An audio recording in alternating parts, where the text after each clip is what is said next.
तुझसाठी मरण ते जनन, तुझं वीण जनन ते मरण, तुझं सकल चराचर शरण, स्वतंत्रते भगवती त्वामहम यशोयुता वंदे.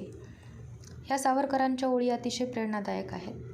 ते म्हणतात की मातृभूमी किंवा स्वतंत्र देवताच्यामुळे जर मरण आलं तर ते अगदी नवीन जन्म झाल्यासारखं आहे आणि स्वातंत्र्याशिवाय जगणे म्हणजे मरणासन्न आहे. सावरकरांचा जन्म झाला 28 मे 1883 रोजी आणि त्यांचा मृत्यू झाला 26 फेब्रुवारी 1966 रोजी. जन्म झाला तो त्यांचा ब्राह्मण हिंदू फॅमिलीमध्ये झाला. नाशिक येथील भगूरमध्ये त्यांचा जन्म झाला. त्यांना 3 भावंडं होती. गणेश, ज्यांना बाबाराव देखील म्हणायचे, नारायण आणि मीना ह्या भगिनी होत्या. सावरकर अगदी लहान असतानाच त्यांच्या आईवडिलांचा मृत्यू झाला. त्यामुळे पूर्ण कुटुंबाची जबाबदारी त्यांच्या मोठ्या भावाने स्वीकारली होती. ते देखील स्वातंत्र्याच्या कार्यात सहभागी असायचे. सावरकर थोडे मोठे झाल्यावर 1900च्या साली त्यांनी मित्रमेळ्याची स्थापना केली. मित्रमेळ्यामध्ये तरुण मुलांचे संघटन होते, देशकार्यासाठी केलेले होते. म्हणजे अगदी लहान वयातच त्यांनी देशकार्याला सुरुवात केली होती. तसेच 1902 साली FC कॉलेज, फर्ग्युसन कॉलेज अगदी प्रचलित आहे, तिथे त्यांनी ॲडमिशन घेतलं होतं BA साठी. या कॉलेज करत असतानाच त्यांना जहाल गट होता त्या काळी. लाला लजपतराय, बाल गंगाधर टिळक आणि बिपिनचंद्र पाल हे त्यावेळेस जहाल गट म्हणजे सशस्त्र विचार करणारे, अहिंसावादी नव्हते ते लोक. त्यांचं म्हणणं होतं की ज्यावेळेस गरज आहे त्यावेळेस शत्रूला सशस्त्र क्रांतीने देखील तोंड द्यावे लागेल. त्या लोकांनी स्वदेशीचा एक मोहीम राबवली होती. त्या मोहिमेनुसार ब्रिटिश वस्तूंचे दहन केले जात होते. त्यामध्ये सावरकरांनी सहभाग घेतला होता. कॉलेज जीवनात अतिशय हुशार असून देखील सावरकरांना कॉलेजमधून बाहेर काढून टाकले होते. कारण असे होते की त्यांनी या स्वदेशीच्या मोहिमेमध्ये सहभाग घेतला होता आणि या जहाल गटाला ते सामील होऊन त्यांनी इंग्रजांच्या किंवा ब्रिटिश राजवटीत जे काही वस्तू विकल्या जायच्या त्या सर्व वस्तू त्यांनी दहन केल्या होत्या आणि त्यावर बहिष्कार टाकण्याची एक नवीन पिढीला एक संधी उपलब्ध करून त्यांनी दिलेली होती. कॉलेजमध्ये असताना ज्या प्रकारे त्यांनी देशकार्याला सुरुवात केली होती, त्याची सुरुवात कदाचित लहानपणी त्यांची आई त्यांना रामायण, महाभारत, शिवाजी महाराज अशा शौर्याच्या, धाडसाच्या गोष्टी सांगत असत. त्यातून त्यांची जे धाडस आहे, जी चेतना जागृत झाली होती, तशीच चेतना इतरांमध्ये जागृत व्हावी म्हणून त्यांनी 1904 साली अभिनव भारत ही संस्था त्यांनी सुरू केली होती. जे सृष्टिनियम विज्ञानास प्रत्यक्षनिष्ठ प्रयोगांती सर्वथैव अबाधित शाश्वत सनातन असे आढळून आले आहेत, तेच काय ते खरे सनातन धर्म होते, असे सावरकर म्हणत होते. म्हणजे अगदी विज्ञाननिष्ठ विचारांचे ते होते. म्हणजे जे विज्ञानाने प्रूव्ह केलेलं आहे त्याच गोष्टीवर ते विश्वास ठेवत होते. पोथीनिष्ठा वगैरे या गोष्टींना ते अगदी उघडपणे विरोध करत होते. बुद्धीला पटेल आणि विज्ञानाने सिद्ध होईल अशाच गोष्टींवर ते विश्वास ठेवत होते. अगदी त्यांच्या धर्मानुसार त्यांनी कुणाचं श्राद्धही त्यांच्या घरात कधी केलं नाही आणि स्वतःच्या मुलाची मुंज देखील त्यांनी केली नाही. अशा प्रकारचे एक धडाडीचे स्वातंत्र्यवीर होते. सावरकरांचा स्वातंत्र्य चळवळीतला जो सहभाग होता त्यामुळे लोकांना वाटत होते की ते BA तरी करू शकतील का. पण BA केल्यानंतर सावरकरांनी 1906ला लंडनला ते कायद्याचे शिक्षण घेण्यासाठी गेले, लॉची पदवी घेण्यासाठी. लंडनला गेल्यावर त्यांनी तिथे फ्री इंडियाची स्थापना केली. मॅझिनीचा प्रभाव त्यांच्या विचारावर होता. मॅझिनींच्या आत्मचरित्राचे एक मराठी भाषांतर देखील त्यांनी केलेले आहे. इतिहासाचा त्यांनी तिथे अभ्यास केला. 1857चे जे स्वातंत्र्य संग्राम होते हा ग्रंथ त्यांनी लिहून काढला.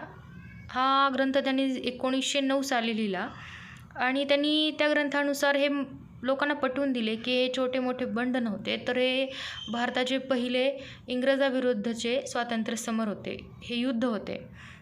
इंग्रजांनी याला एक बंड म्हणून उद्गारलेलं होतं, ते त्यांनी मोडून काढलं. ह्या ग्रंथाच्या वाचनानंतर अनेक भावी क्रांतिकारकांचे ते प्रेरणास्थान झाले. या ग्रंथाच्या जवळजवळ 2000 प्रती खूप कमी वेळात विकल्या गेल्या.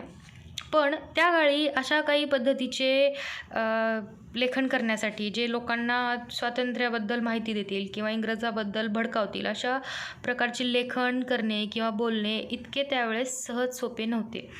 त्यामुळे ह्या ग्रंथाच्या काही प्रती त्यांनी आपल्या आपापसात वाटल्या. त्यातली पहिली प्रत जी होती त्यांनी स्वतःच्या मोठ्या भावाला पाठवली, दुसरी प्रत एका मित्राला पाठवली आणि तिसरी प्रत त्यांनी मॅडम कामा ज्या फ्रान्समध्ये राहत होत्या त्यांना पाठवली. त्यांनी ह्या ग्रंथाचं वाचन लोकांपर्यंत पोचलं पाहिजे, हा ग्रंथ म्हणून वाचन झालं पाहिजे म्हणून त्यांनी या ग्रंथाचं जे मुखपृष्ठ होतं ते अगदी म्हणजे नव्हतं, त्या ब्लँक होतं, पण एक दुसरं मुखपृष्ठ होतं त्याच्यावर देखील याचा जो संदर्भ होता त्याच्याविषयी माहिती नव्हती. त्यामुळे ह्याची विक्री होऊ शकली आणि याचा प्रसार पण झाला.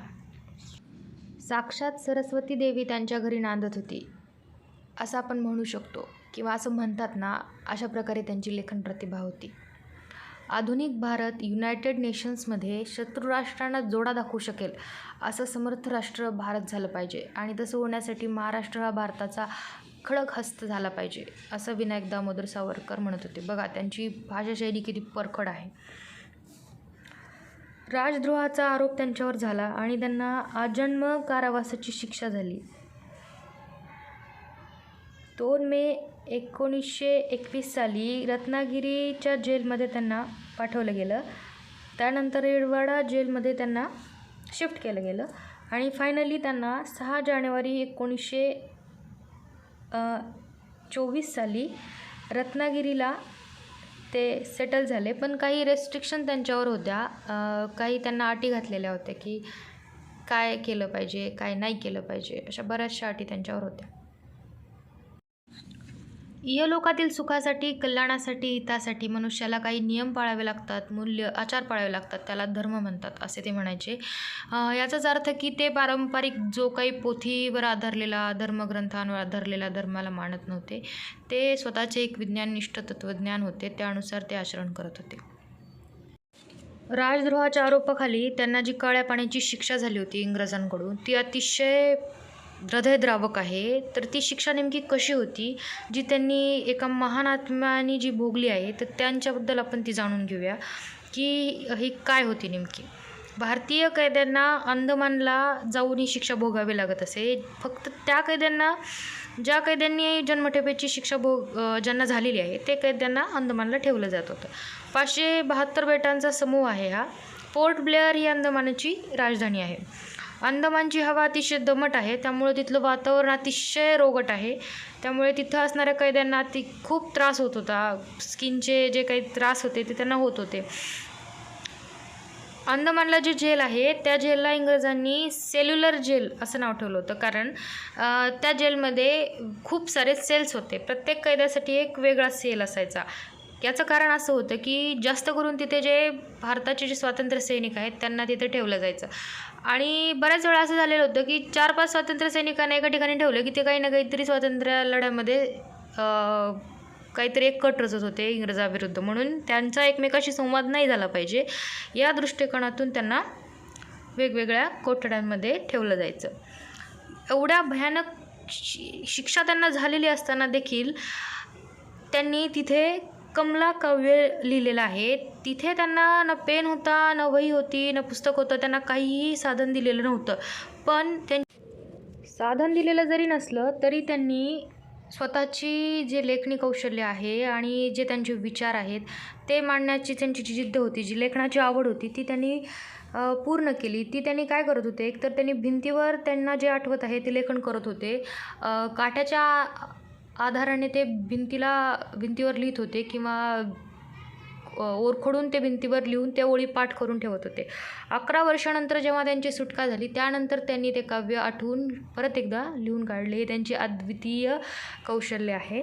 आता आपण शिक्षेच्याबद्दल बोलत आहोत, तर जर त्या कैद्यांना किंवा आपल्या सावरकरांना त्यावेळेस जर त्यांनी इंग्रज प्रशासन किंवा जेल प्रशासनाच्या विरोधात जर काही बोलले, एकतर त्या जेलमधली हवा दमट होती, राहण्याला व्यवस्थित स्वच्छता केलेली नसायची, तिथे खाण्यापिण्याची मुद्दामून त्यांचे हाल केले जायचे कारण त्यांची प्रकृती बिघडली पाहिजे.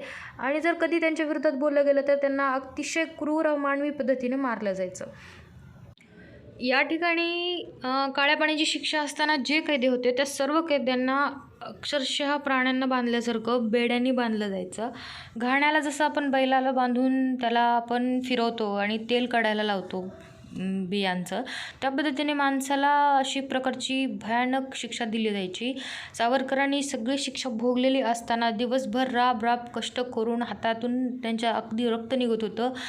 बेशुद्ध अवस्थेत ते जेलमध्ये जाऊन पडत होते, पण जेव्हा ते शुद्धीवर यायचे तेव्हा परत ते लेखणी घेऊन जी काही त्यांची जी होती लेखणी त्यांनी तयार केलेली होती, त्या लेखणीने त्यांनी कमलासारखं एक खूपच चांगल्या पद्धतीचं जे काही आपलं ग्रंथ आहे ते काव्य आहे ते त्यांनी तिथं लिहिलेलं आहे. अशा प्रकारचे अद्वितीय असे आपले सावरकर यांच्याबद्दल जितके बोलेल तितके कमीच आहे. यांच्याबद्दल आपण अधिक माहिती घेणार आहोत, पण आपण पार्ट्समध्ये आपण ही माहिती घेणार आहोत. सावरकर प्रत्येक धर्माबद्दल बोलत होते. सावरकर हे एकमेव असे स्वातंत्र्यवीर आहेत ज्यांनी मुस्लिम धर्माबद्दल देखील लिहिलेलं आहे. त्यांना देखील योग्य जीवनाची दिशा त्यांनी दाखवलेली आहे. ख्रिश्चन धर्म असेल, पारशी धर्म असेल, प्रत्येक धर्माबद्दल त्यांनी चांगले मत व्यक्त केलेले आहेत. त्याशिवाय त्यांच्यामध्ये ज्या काही सुधारणा करायच्या असतील त्याबद्दल देखील ते बोललेले आहेत. हिंदू धर्मामधील जी काही अस्पृश्यांची जी व्यथा होती ती त्यांनी स्वतः मांडलेली आहे. अस्पृश्यांना ते अस्पृश्य म्हणत नव्हते, अस्पृश्यांना ते पूर्वास्पृश्य असे म्हणत होते. अस्पृश्यांच्या उद्धाराचे कार्य देखील त्यांनी समाज जीवनात त्यांच्या स्वतःच्या जीवनामध्ये त्यांनी केलेलं आहे. अस्पृश्यांसाठी त्यांनी पतितपावन मंदिराची स्थापना केली. अस्पृश्यांमार्फत त्यांनी त्या मंदिरातल्या देवाची पूजा करून घेतली. कुठलाही ब्राह्मण येत नव्हता, त्यामुळे तिथले जे काही मंत्र उच्चार होते ते स्वतः त्यांनी केले. यामागचा त्यांचा उद्देश एकच होता की हिंदू समाजातला हे जो काही चातुर्वर्ण पद्धत आहे, ब्राह्मण जो आहे तो क्षत्रियनंतर वैश्य, शूद्र हे एकमेकाला कमी समजत होते. शूद्र अतिशूद्राला कमी समजत होता. या गोष्टींना ते डायरेक्ट विरोध करतात. त्याच्यामध्ये त्यांनी कसल्याही प्रकारची तमा बाळगलेली नाही आहे. त्यांनी स्पष्ट केलेलं आहे की हिंदू धर्माचा विकास फक्त आणि फक्त समतेमध्ये आहे. पूर्वास्पृश्य म्हणून त्यांनी अस्पृश्यांना हिंदूबरोबरचा दर्जा दिला. ते कुठेही गेले तर त्यांनी स्वतःबरोबर एखादा अस्पृश्य ठेवत, त्याला सोबत आपल्या खुर्चीवर बसवत. अशा खूप काही गोष्टी त्यांच्याबद्दल सांगण्यासारख्या आहेत. अशा या मानवतेचा धर्म सांगणाऱ्या क्रांतिकारी आत्म्याला माझं सतशः नमन. अशा प्रकारचे देशाच्या उद्धारासाठी, क्रांतिकासाठी, आपल्या स्वातंत्र्यासाठी बलिदान दिलेल्या सावरकरांना नेहमीच अवहेलना सोसावी लागली आहे. बरेच जण म्हणतात की भारतरत्न आपल्या सावरकरांना का दिला जात नाही किंवा सरकार त्यांची दखल का घेत नाही. पण माझं मत असं आहे किंवा मला तरी असं वाटते की भारतरत्न दिलाच पाहिजे असं म्हणणं सुद्धा गैर आहे. कारण या अफाट आत्म्याला कोणत्याही लौकीच्या कौतुकाची, गौरवाची अजिबात गरज नाही आहे किंवा तो त्यांच्या कार्यापुढे खूपच फिका आहे. त्यामुळे सावरकरांची आठवण मनात ठेवणे हीच गोष्ट भारतरत्न देण्याहूनही कित्येक पटीने खूप मोठी आहे. धन्यवाद.